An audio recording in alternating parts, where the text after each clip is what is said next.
Құрметті магистранттар, сіздердің назарларыңызға бүгінгі 7-ші дәрістің тақырыбын ұсынамыз. Дискурстың түрлері мен жіктеу өлшемдері деп аталады.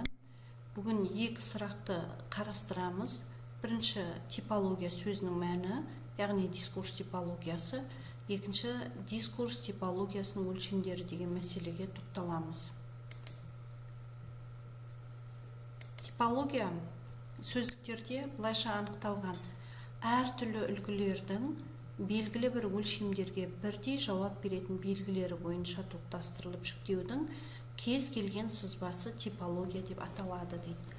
Яғни, дискурстың типологиясы деген дискурстың ортақ белгілерін және дискурстың бір-бірінен айрықшаланатын әртүрлі үлгілерінің бірдей жауап беретін белгілері бойынша топтастырылуы. Бұл дискурстың типологиясы деп аталады. Дискурсологияда, дискурс талдау теориясында жалпы дискурстың типологиясын жасауға қатысты белгілі бір өлшемдер іріктеліп алынған.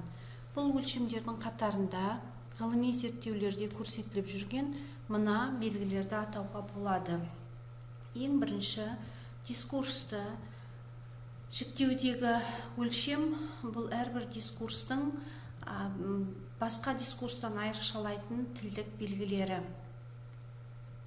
Екінші, дискурсқа тән стилистикалық ерекшеліктер. Үшінші, дискурстың тақырып ерекшеліктері. Төртінші, дискурста қолданылатын сендіру құралы мен талқылау тәсілдері. Бесінші, ақпаратты тасымалдау каналы. Және алтыншы, дискурстағы пропозиция саны. Енді әрқайсысына қысқаша сипаттама беретін болсақ. Бірінші, қандай да бір дискурсты түзушілер өздеріне ортақ, тұрақталған тілдік бірліктерді қолданады, және осы қолданысы олардың дискурсын өзге дискурстардан айрықшалайды.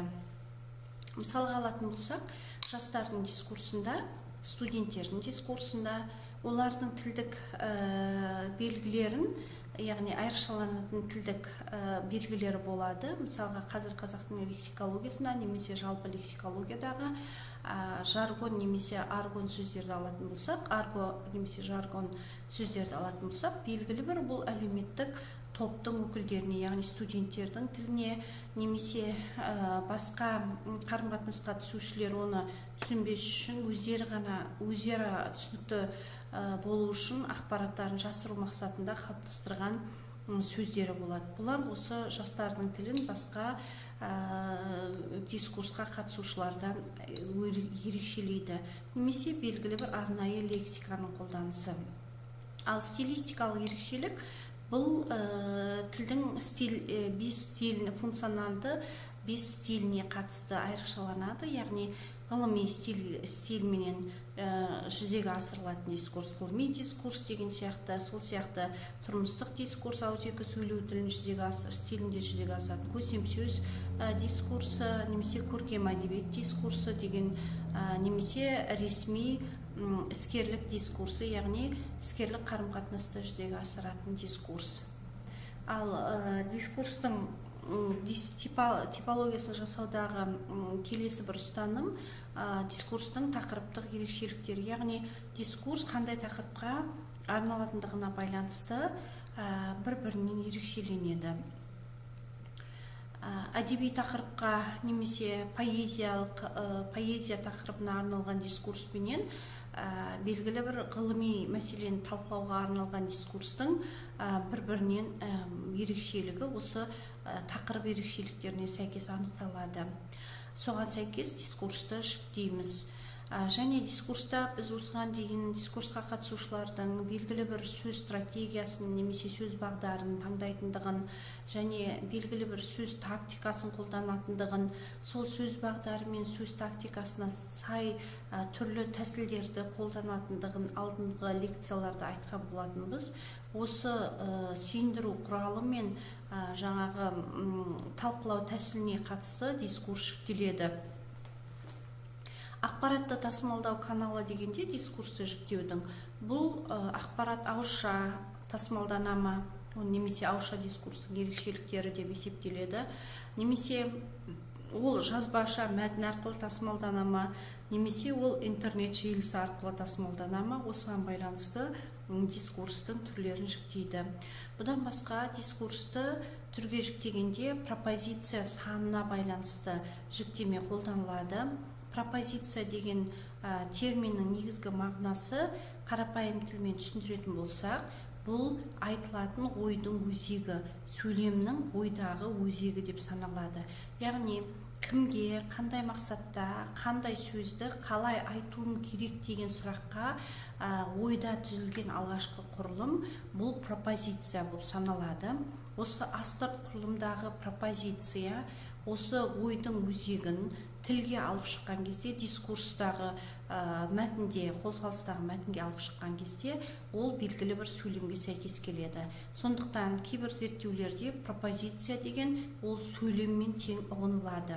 Ал дискурсологияда бұл ойдың, сөйлемнің өзегі, сөйлемдегі ойдың өзегі болып саналады, және ол астырт құрылымға тән санада түзілетін құрылым болып саналады. Ол ойдың өзегі түзілгеннен кейін сол ой дыбыстық жамылғышын, мазмұндық жамылғысын жамылып сөйлем құрылымына көшеді. Сол сөйлем құрылымы арқылы, оның дыбысталуы арқылы дискурстағы адресатқа жетеді. Коммуниканттардың әрқайсысы өздері айтқан сөздерін қабылдаушылардың тарапында сол берілген ақпаратты қабылдап алғаннан кейін түрлі ой қорытындылары түзіледі. Бұл ол кезде пресуппозиция деген терминмен беріледі.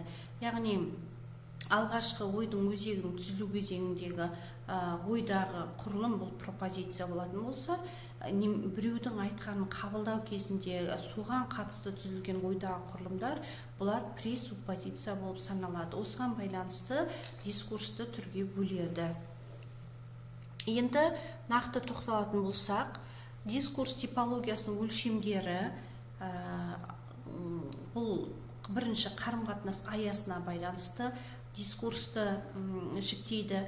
Қарым-қатынас аясына байланысты дискурсты күнделікті тұрмыстық дискурс, оқу дискурсы, әңгіме дискурсы, сот дискурсы, жиналыс дискурсы, немесе әлеуметтік салттық дискурс деп жіктеуге болады. Бұдан басқа дискурсты коммуникативтік стратегиясына байланысты агональды дискурс, эпистематикалық дискурс, педагогикалық дискурс, діни дискурс, немесе және эстетикалық дискурс деген түрлерге бөлеміз. Жалпы стильге байланысты дискурсты ғылыми дискурс, іскери дискурс, көсемсез дискурсы, әдеби дискурс және тұрмыстық дискурс деп бөлінеді. Қарым-қатынас тақырыбы мен сөйлеу тәсіліне байланысты дискурсты гуманитарлық дискурс, тарихи дискурс, танымдық дискурс, аргументтік дискурс деген түрлерге жіктейді.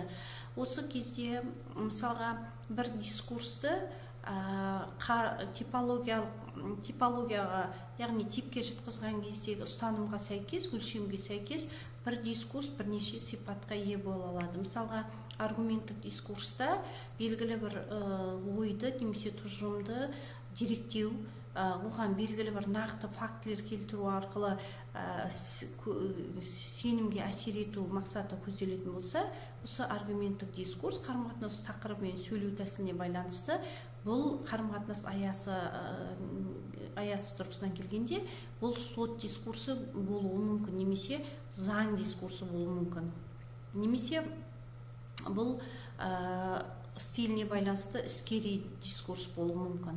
Ал пропозиция санына байланысты дискурсты бір пропозициялы немесе монопропозициялы және көп пропозицияны немесе полипропозициялы деп бөледі. Енді осы Гивонның зерттеуінде жалпы дискурста пропозициялық стратегия болатындығы туралы тұжырымдар беріледі. Жалпы адамзаттың сөйлеуі, яғни адамзаттың дискурсының негізгі сипаты полипропозициялы болады деп есептеледі. Мысалға, пропозицияға терминіне қарапайым түсінік беретін болсақ, мен адресант ретінде бүгін Кербұғы су ішкен жоқ деген сөйлемді айтатын болсам, бұл менің айтайын деген ойымның өзегін сыртқа шығарып тұрған сөйлем. Енді осыны адресант ретінде мен сыртқа шығардым, сөйлеуші ретінде айттым. Бұны қабылдаушылар әртүрлі тұрғыдан қабылдауы мүмкін. Мен бүгін Кербұғы су ішкен жоқ десем, бұл қабылдаушының ойында Кербұғы неліктен су ішпеген, Кербұғыға бүгін су берілмеген, Кербұғы кеше су ішкен, Кербұғы су ішпейді, басқа сұйықтық ішеді деген сияқты толып жатқан ой тұжырымдар түзілуі мүмкін. Бұл қабылдаушыда сөйлем айтылғаннан кейін түзілген құрылым, ой құрылымы, бұл пресуппозиция болып саналады. Және осы пресуппозиция адресатқа қабылданғаннан кейін адресант ретінде оның ой өзегінен сөйлем жамылғышын қайтадан жамылып айтылған кезде ол пропозицияға айналады. Сөйтіп біздің пропозициялық және пресуппозициялық құрылымдар біріне бірі алмасып отырады. Адамзаттың жалпы дискурсының сипаты полипропозициялы болады деген кезде осы ұғым түсінік негізге алынған. Ал монопропозициялы деген құрылымға бұл айтылатын айтылымдардың бір ғана пропозициямен көрініп таңбалануы, бірақ оның негізінде берілетін ойдың сан алуандығы көрсетіледі. Қарапайым тілмен айтқан кезде бұл монопропозициялы дискурсқа бала дискурсын жатқызуымызға болады. Мысалға, бала бip немесе вун деген сөзбенен бір ғана машина деген сөзді білдіретін буынмен немесе сөзбен ол өзінің мен машинамды ала алмай тұрмын, алып берші, немесе мен машинамды таба алмай тұрмын, немесе мен машина ойнағым келеді, немесе машинам сынып қалды, немесе тағы сол сияқты маған машина алып берші деген сияқты жағдаяттарда әртүрлі ақпаратты білдіретін машинаға қатысты бір ғана бip немесе вун деген машинаны сөзді айту арқылы жан-жағымен қарым-қатынас жасайды бала дискурсы. Бірақ оның қандай мақсатта, қандай ақпаратты айтып тұрғандығын сол баланың айналасындағы ересектер жағдаятқа сәйкес анықтайды. Сондықтан бала дискурсының негізгі сипаты бұл монопропозициялы, ал жалпы адамзаттың дискурстық, тілдік, коммуникативтік құзыретке ие тілдік тұлғалардың қарым-қатынастағы дискурсының сипаты полипропозициялы болады деп түсініледі. Дискурстың жалпы типологиясының өлшемі келесі: ақпаратты тасымалдау каналы. Дискурсты қандай ақпарат арқылы қандай канал арқылы, арна арқылы тасымалданатынына байланысты ауызша дискурс, жазбаша дискурс, интернет дискурс деп өзара жіктейді, және осы дискурстардың әрқайсысының өзіне тән негізгі сипаттарын келтіреді. Ауызша дискурстың барысында мысалға дайындықсыз сөйленетіндіктен бұл жерде дискурстағы сөйлеушінің кідірісі немесе өз сөзін айтып тұрған кезде белгілі бір сөздерді алмастырып жұмсауы, түзетуі, бұның барлығы сөйлеу темпі, интонациясы, бұның барлығы дискурстың просодикасы деп осы ауызша дискурстың ерекшелігін анықтауға қызмет етеді. Жазбаша дискурста оның негізгі жеткізілу каналы, тасымалдау каналы бұл белгілі бір тасымалдаушыға бекітілген мәтін болғандықтан, бұнда жазушы, яғни сол сөздің иесі, авторы және мәтін және оны қабылдаушы үштағанында қарастырылады. Ал интернет дискурстағы тасымалдау каналы интернет желісі болғандықтан, бұл дискурстың ауызша және жазбаша дискурстардың қалыпты сипаттарын өз бойына синкреттейді, жинақтайды. Соған бұл жерде интернет дискурстың өзіне тән тілді қолданыстары, өзінің интернет желісі арқылы жүретіндіктен оның құрылымдары, ықшамдау, соған сәйкес қолданылатын түрлі эмоцияны білдіретін смайликтердің қолданылуы және интернет дискурс жанрларының бір-бірінен ерекшеліктері анықталады. Біз бұларға арнайы тоқталамыз.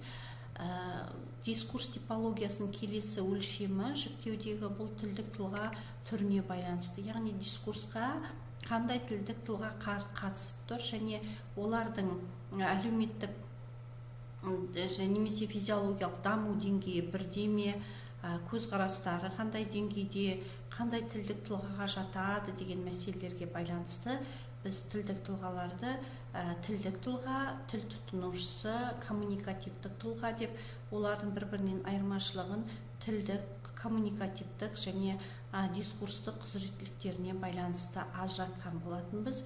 Және ол мәселелерді біз тілдік тұлға құрылымының вербальды семантикалық деңгейі, лингво-когнитивтік деңгейі, прагматикалық немесе мотивациялық деңгейі және оған тән стереотиптерді Карауловтың тілдік тұлға теориясына қатысты айтқан болатынбыз. Міне осы тілдік тұлғалар дискурсқа қарым-қатынасқа түскен кезде олардың дискурстың типі бірыңғай типті және әріңғай типті дискурс болып бөлінеді. Бірыңғай типті дискурстарда өзара қарайлас деген тілдік тұлғалардың қарым-қатынасы ол бірыңғай типті болады. Мысалы, студент пен студенттің немесе ойын балаларының бір-біріменен дискурсы, ойын дискурсындағы. Ал әріңғай типті дискурста кәсіби саласына байланысты, яғни қарым-қатынас аясына байланысты әртүрлі кәсіп иелері, мысалға дәрігер мен мұғалімнің немесе теміржолшының арасындағы дискурс, немесе жазушы мен мектеп оқушысының арасындағы дискурсқа, әріңғай типті дискурсқа жатады. Дискурс типологиясының келесі өлшемі бұл жанрға байланысты. Жанрына байланысты дискурсты сюжетті хабарлы дискурс, нарративті дискурс және поэтикалық дискурс деп бөлеміз. Нарративті дискурстың негізгі сипатын бұл стандартты құрылымдық сызбаға сәйкес келеді деп түсіндіріледі. Бұнда қысқаша мазмұн беріледі, бағдар беріледі және сол қысқаша мазмұнның және соған сәйкес бағдардың осы құрылымда бағасы беріледі, шешім шығарылады және соны таңбалайтын белгілі бір кілт болады, код болады деп есептеледі. Нарративті дискурсқа қатысты екі түрлі зерделеу бар. Бірінші зерделеуде нарративті дискурс пен сюжетті хабарлы дискурс екеуі мағыналас келеді. Бұл жерде хабардың мәнін талдау деген түсінікпен нарративті түсінігі сәйкес келеді деп есептеледі. Сюжетті хабарлы дискурстың, яғни белгілі бір сюжетке құрылған арнайы хабары беріледі.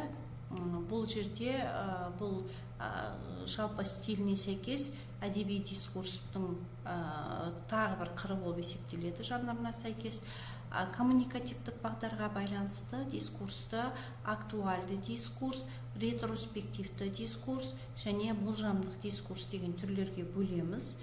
Таза лингвистикалық сипатта болмайтындығына байланысты Кудлаеваның зерттеуінде жалпы дискурс, жеке дискурс, нақты дискурс деген дискурс түрлері ажырайды.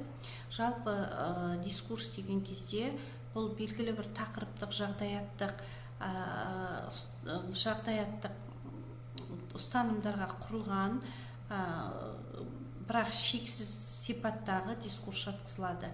Қарапайым тілмен айтатын болсақ, қай адамдар бір сәтте бірнеше орында өзара дискурс жүреді, яғни сөз әрекетін орындайды. Біреу жұмыс орнында орындауы мүмкін, біреу үйінде сөйлеп жатуы мүмкін. Бұның барлығын жалпылама алғанда жалпы дискурс деп есептейді. Бірақ жалпы дискурстар ол жекелеген дискурстардан құралады. Жекелеген дискурстар мысалға педагогикалық дискурс. Педагогикалық дискурста әрбір аудиторияда белгілі бір сабақ жүріп жатыр. Яғни сабақ барысында мұғалім мен мектеп оқушыларының арасында немесе оқытушы мен студенттің арасында нақты бір жағдаяттық, тақырыптық дискурс жүріп жатыр. Енді ал нақты дискурс осы жеке дискурстарды түзеді. Ең қарапайым тілмен түсіндіретін болсақ, мысалға жалпы дискурс Бұл оқу процесі, сабақ дискурсы. Оның ішінде жеке дискурсқа біз мысалға өз пәнімізді немесе өз курсымызды атауымызға болады. Мысалға 15 аптаға өтетін жоспарланған дискурсология сабағын немесе ұлттық дискурс негіздері курсын жеке дискурс деп танимыз. Енді осы жеке дискурс бұл жағдаяттық ортақ тақырыптық бір тұтастық түзетін болса, осы курстың әрқайсысының жеке дәрістің өзінің жеке тақырыбы бар. Яғни бір ортақ тақырыпты біз нақты бір уақыт аралығында, мысалы 40 минут аралығында жүзеге асырамыз. Бұл нақты дискурстардан жеке дискурстардан жалпы дискурстар түзіледі. Бұл Кудлаеваның зерттеу еңбегінде берілген. Сонымен дискурс типологиясы және дискурсты типологиясын жіктеудегі ұстанымдар немесе өлшемдер дегенде осы мәселелерді сіздердің назарларыңызға ұсынғымыз келді. Бұл тақырып бізде 3 сағатқа арналған, сондықтан әлі де осы 2 жалғасатын сабақтарда біз дискурстың типологиясына тоқталатын боламыз. Көңіл аударып тыңдағандарыңызға